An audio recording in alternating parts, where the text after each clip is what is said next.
Hey everyone, Dino Verone with Real Talk Hockey here, alongside Pama Pro champion coaches Aaron Weiss, Jay Muro. How you guys doing tonight? What's up, D? Team USA and Pama player Junior Cadiz. How you doing? Good, how are you? Not too bad. And my co-host for the weekend, Elisa Pogu. Hey everybody. Well, boys, we had a great tournament here. We've been in quarantine for a couple of months, trying to look back to get to some normalcy. How's it feel coming out of this champions? I would like to start out, it's relief because it was a very tall mountain that we just climbed to win it all, and we're back. Yeah, back, definitely. But you got your own. I got my own. Yeah, I agree with relief. We've been here the last fifth year coming to play Pama Pro. We've been in the final every time. Last 3 years, we've lost some tough games. One of them to this guy next to me, but that was controversial. It's tough, but like you said, relief. We started out the tournament, didn't look good. Didn't win a game the first night, tied the one game, lost to Mudcats. Had to beat Pama, which we pulled out in a shootout, won our last game, and then ran the table today. I'm just really proud of the boys. It's hard in this tournament to be in the finals every time. I just know how upset they've been the last couple of summers and disappointed. We were disappointed in ourselves, not thinking we were doing a great job coaching, kind of like falling into doing the same stuff every game. Just because it worked for so many years, and kind of reinvented ourselves this weekend. Aaron had a lot of great ideas that really worked for the boys, and they bought into it the more that it worked. And I'm really glad, but I do want to give a shout out to Vio. His guys played great. They're going to be in that final 8 times in the next 10 years. So, I mean, everyone better watch out. So there's something else. So actually, Dina was telling me that Roadrunners do play out of your facility as well as a black guy. So what's that been like the last few months? Have you guys been training together, or? Well, the guys skate every Mondays and Wednesdays. So I have like 4 or 5 Long Island guys. He has 4 or 5 Long Island guys, and we have a bunch of our young kids come. So there's, they get a skate. Greg Thompson comes down with a couple of his sniper guys, and they Ever heard of them? They just break it up and skate for a couple hours because we really weren't playing. We went to tours, obviously last month, and it looked like we never played hockey before in our lives just because of everything going on with the pandemic. No one's skating and stuff like that. So it was really good to see the guys put the work in. I mean, they all work. They're not young kids anymore. They're all in their late 20s. They have real jobs, and to, come out to Rapid Fire at 11 o'clock at night on Mondays and Wednesdays to skate, meant that they really wanted to get back. I think they felt that they weren't doing themselves a justice by not really being in shape for it, because I say this all the time, this is not a sport that you can just show up and play. You have to constantly be playing. If you take off for 6 months, there's somebody out there that's skating for those 6 months, and it just, it's not easy, so it was really good that everyone showed out. I mean, Vio's guys been showing. I mean, Joey DiMartino was the best player at the skates like every night. Like, he was just out there just killing it, and obviously helped his team get to the finals here. So, definitely. Happy birthday, Joey! Showed. Tough day. Happy birthday, Joey! Did. Took away $20,000 from him On his 21st birthday. How do you feel about that? He only was going to get a part of that, so I didn't take all 20,000. No, so to speak on the competition style, I mean, Junior, you play for the Pama Golden Knights, a pretty great team, and you had some tough competition this weekend. Just elaborate on that for us. I mean, we knew coming into it, this tournament is, the top tournament of the summer. Not one game is going to be easy. Nobody's rolling over anybody, and you play at the top of your game, or else, you can lose, you can tie, you saw it every single day, every single game. There's no favorites anymore, and we came up short. It didn't work for us this weekend, and just a testament to the tournament. Quality, the skill is unbelievable, and you have to come ready to play. Yeah, definitely. Speaking of the testament, I mean, a new team, the Philadelphia Liberty, pushed you guys to a shootout in Game 1. Here you guys champions. So speak on, the new teams coming in every year, and the old teams just keep getting better and dialing up every year. Well, it's amazing that you still have the Tormont Cats, who had a great showing here. C.J. Yoder. And he's still one of the better players out there. It's just you can't teach how smart a player is, such as C.J. And then That's for sure. Yeah, and then you got the snipers who had a mixed bag of older, and I mean, Greg Thompson is still out there doing his thing. Wheeling. I thought he was one of the better players in the tournament. So, and then you got, as you said, Liberty coming out here, and they pushed us to the limit. And those kids are skating. Jason and I talk about this all the time. Those kids are skating all the time, and when you're skating all the time, it shows. Things happen. Yeah. No, I definitely agree. When you sit there and look, like, on top of it with the pandemic and stuff like that, you have teams missing a couple of guys here and there. Like, we were missing a couple of guys, had some guys fill in. I mean, Pama Travis definitely, Noel, Pama was missing, key guys. But it's a testament to the fact that guys still come out here and they still want to compete, and everyone believes that they have a chance to win regardless of whether you're missing a big name guy or you're missing one of your role guys. When it comes to like teams like the Liberty, they mix with a bunch of Inferno kids and they play with me in the younger age groups like junior and D1 and stuff like that. And then the up and coming guys, I mean, kids like Jared Gerger, again, Joey D, Max Halverson, Jake Corso, Nick Dillamorte, like the young kids we just played out here. The Guzman kid on the Snipers, like, they're the young kids, and it's gonna be their game soon, and we'll be trying to figure out different ways to kind of stick with them and stuff like that, because, like, as if all the time just keeps on going, we get older every year, and there's nothing we can do about that. Oh, yeah. 37 now, and at 14 years old, they caught me, and I'm still jealous ever since. So. I believe you quit the team if we're going to like really talk we're into about semantics, what goes on. the tour dragons and everything. I just didn't know if we were telling the truth. That's my bad. Black Ice was not the Black Ice it was today. Some up and coming guys. We kept a great relationship. Yeah. I think me and Aaron and Jay have some problems from time to time, just because we're both competitive and have some ideas of our own, but. I think it's great what you guys do for the sport. I think you guys just represented Long Island, New York very well today. Thank you. Between the Roadrunners and Black Ice, there must have been 50% of those rosters from Long Island, New York. So thank you again for doing that for the sport, pushing us to be better.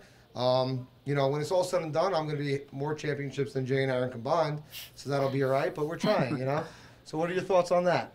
I think you got another 30 years to try to catch up to us. And we'll probably still be coaching together somehow. And because God knows I got nothing going on. My son, who's 7, is, we're going to put together a team for him. We got KJ's nephew. Which I've been working with, too, a little bit. Yeah, don't worry about it. He's Black Ice. Don't worry about it. We got little Menino. I'm talking to Tommy Bruce. Is that Menino tall? What? I'm just kidding. Yeah. Tommy Bruce's kid. So we got, the next generation of Black Ice coming through. So. Definitely. It's going to be interesting. It'll be fun. The competition is what makes everyone better, so I appreciate it. Absolutely. Junior, what are your plans for the rest of the year with hockey, and what are you looking forward to in 2021? I mean, working now. Back to work, back to the grind, like everybody else, obviously, and most of us. I think we're all just, 2020 was a tough year for everybody, whether it be on the rink, off the rink. Work, no work, whatever the case may be, and just waiting for it to get over, to get back to some kind of normalcy where we can, practice or play or get back to work or whatever the case is. And 2021 will literally be a new year for everybody, and hopefully more normal. Just refreshed, and people will get their players back and a full squad, and it'll be a new thing and a refresh thing. And I'm sure everybody's looking forward to 2021 already, and I'm on the same page. I hope everyone brings their best squad, and 2021 will be the best, State Wars and year possible. I think they did a great job with the facility, the tournament being, in a tough situation in the world right now. I think altogether, I give it an A, They couldn't do a better job of what they did to make people feel safe and comfortable. The staff here at this rink is absolutely incredible, the way they clean in between games and stuff like that. And the one thing about Timmy, and that's what makes State Wars is, he says something and it happens. Like, it's not like, all that stuff he was emailing everybody, the meetings we had, like, everything was to a T that he wanted.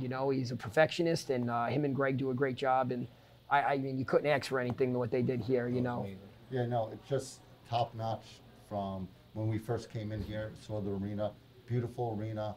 The wow factor, right? The wow factor, the guys loved it. The best place I've ever skated at. The new surface, the boys loved it.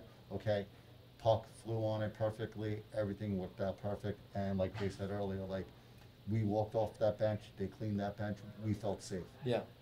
So that was good. Now, Lisa, I mean, you've been part of Wheel Talk for its inaugural season here. Now that you're done with your responsibilities, what do you have going on tomorrow in the women's division? I have semifinals, so we just tied the last game. We haven't lost any. So tomorrow we have semifinals against Tor Roadrunners. And then, obviously, assuming we win, we got finals presumably against Rink Rat, which is a California team as well. Obviously, anything can go, like Junior said, it's all up in the air, but it's always a rivalry against us, and I'm looking forward to it for sure. Again, we got to get through one game at a time, so I'm just looking forward to semis for now, and Luckily, we're going to have Crafty on the bench, so maybe he'll give us some pointers. He did. Crafty's my boy, and he's one of the smartest. I love having him on the bench. He's all about it. He's When so passionate. When he starts coaching, he'll be one of the best coaches ever. I don't think there's anyone that sees the game like him and the way he is with it. And he loves it more than most people. I talk to him 10 times a day, every day. It's the one thing about the pandemic. I talk to him 10 times every day, and I love every conversation. So Jay, Aaron, like being coaches from Long Island, how do we get more women involved? I mean, California's got a couple teams each, and we don't really have anything. We have a couple girls here and there spaced out. They are playing a couple ice leagues, but you don't see many girls playing roller back home on Long Island. The big issue with that is that scholarships, that most of these girls are looking for the lacrosse scholarship. They're looking for the softball scholarship, field hockey, soccer. In Long Island, like, we're big into those sports. We don't have the ice for the women, and I mean, to me, scholarships would be a big deal. If they saw that, because the parents want to buy into the sport, and for them, they want to see their money go for something good. Yep. So for them, they're saying, oh, my kid's going to play D1 lacrosse somewhere, or D1 soccer, and they don't see the big picture as we're going to play D1 ice hockey somewhere. So that's a big part of it. Yeah, a couple of girls that I've had through the years through my program went to, just to concentrate on ice or concentrate on field hockey or soccer and stuff like that. And the biggest key is you get a lot of girls trying it out very early, but only the ones that really get it, like play past 11, 12, 13, 14 years old, because unfortunately we don't have enough females playing where they have their separate league, so they're playing with the guys. And sometimes, when a girl's 11, she's gigantic compared to the guys, but then when she gets 14, 15 years old, it gets a little different, and only a handful of them stay. Like, I still have a couple of girls that play at the rink and stuff like that, and Vio does, pretty much whatever he can. He keeps his program going, but I know he uses more girls all over the place, whatever he can do, but it's not like California. We don't have as many rinks, we don't have as many kids playing and stuff like that, so that's on us to kind of change that. I don't even think we have field hockey in California. It's not. Yeah, so I totally. It's a thing by us. But I can totally understand how the markets are completely different, and the focus is not the same at all. So. Cool. Well, guys, wrapping up 2020 Pama Pro coverage here. We have the champions, we have legends, we have some of the best in the business. Give us some final thoughts on 2020 and leave us something going forward. For me, it's been a crazy year, obviously, with the pandemic. And we didn't know if we were going to go to Florida for tours. We went there. Everything worked out as far as our health, which to me was number one. Yeah. The way we played wasn't the best. We came here, we kind of feeling bad. And we didn't start out the tournament strong, and then obviously we built on that, and we had a great Sunday. So looking really forward to next year, and hopefully everybody's back in. It's a normal 2021. Yes, definitely. Amen to that. Yeah, with me, I want everyone, make sure they do what they have to do, and everyone, the hockey families and their families, stay safe, and do whatever they need to do to get through this. Basically it was a tough summer, but obviously I'm very happy that we pushed to go, and the guys committed to go, and we got here, and we got to have this moment again, because it's funny, you never know when you're going to have your next moment. It could be 5 years from now, it could be the next tournament. The one thing I'm starting to realize more, and Junior said it before, is there really are no favorites. Like, if I had a bet on every game that was played this weekend, I'd be broke right now. Like, I picked so many wrong games, and different things happened, but I'm just happy that my guys and Aaron, take away from, their families and their lives, and they come in, let us do this again. It's a big sacrifice to come Give a shout out to my boy Kevin, who's taking care of my puppies. Adirola? See Kevin Adirola. Shout see out my Kevin. puppies tomorrow. Can't wait. Yeah. That's about it. Any shout outs, Aaron? Yeah, my son Brody, who watched every game. Shout out to Brody. And he was wearing his black ice shirt, cheering the boys on.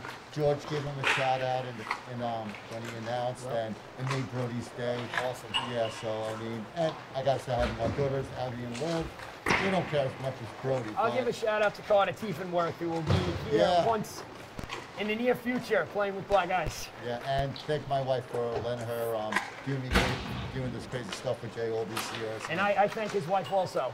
How long have you guys been a team before we move on from that? We're the fucking champs. Yes, they are, boys. Here we go.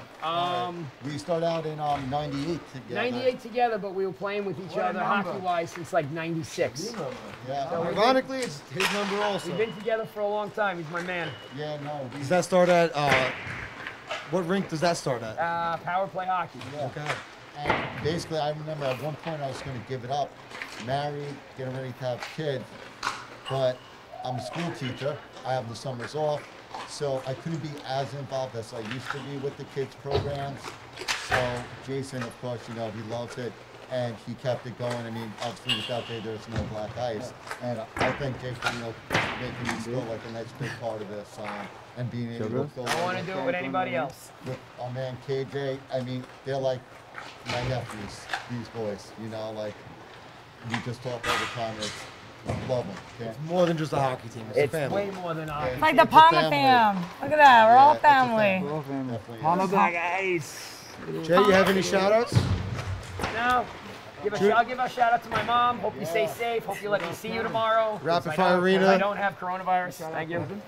Junior, any last sayings here? Yeah, just shout out I mean, in general, like they both said, just in general, like congrats to them, obviously champs. Congrats to Roadrunners, they played sick, and just thanks to everybody, whether it be players, families, like we're fighting a ghost right now, and everybody's willing to come out and see people they haven't seen in a while, and we play the game for a reason. It's bigger than a championship, and it's bigger than the sport, and it's bigger than whatever it may be, and I mean, we all come out for a reason, and it's the love of the game, and we are all a family. It's a roller hockey community, and it is bigger than just the sport. Absolutely. And thanks to everybody who came out, because we all obviously had a blast. We didn't think it was going to happen, and once we found out that it was, we're in. Like, we're all in, regardless of what's going on besides the point. Gonna And make it work. Figure out a and way. for the love of the game, at the end of the day. And so, thanks to everybody. Thanks to everybody. And later today, we'll be announcing that we signed Junior Cadiz to an upcoming 3-year contract. Black Eyes. Oh, you heard it here first. We'll talk. And real quick, I just want to thank Wheel Talk Hockey. You guys have been awesome. Thanks for letting me be part of the team this Yeah, weekend. thank you, Dino. Thank you very No, much. thank you guys. It wouldn't Yeah, work you without guys- you guys, so Thanks, we thank Dino. you. You guys are growing the sport. You're making it professional. It's awesome, classy. I'm very grateful to be part of it, and it's hard. It's not easy. So I just want to thank you guys. You got it down, folks.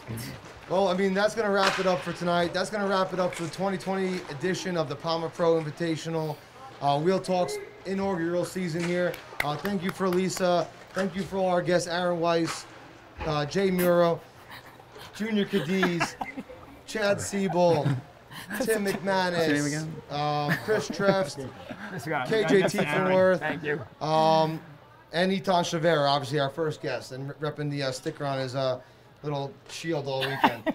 So, and obviously, thank you to Nick Fernito for helping out, Ben, Nelson, George, Timmy, What about Shaggy? and Greg Thompson. We appreciate everything. shout out. All the sponsors, all the teams. We look forward to more and bigger things in 2020. Have a great day, great year, and let's go party with the champs. Take care, guys. This segment of Wheel Talk Hockey has been brought to you by Rink Rat and Gold Hive Media. Create, capture, conquer.